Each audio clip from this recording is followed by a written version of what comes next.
فقلت استغفروا ربكم إنه كان غفارا يرسل السماء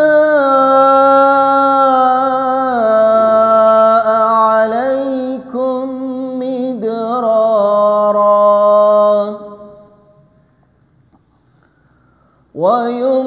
ويمددكم بأموال وبنين ويجعل لكم جنات ويجعل لكم أنهارا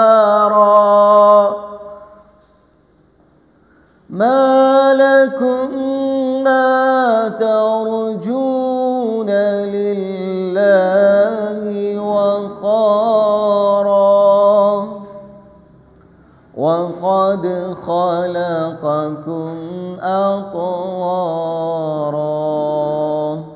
صدق الله العظيم.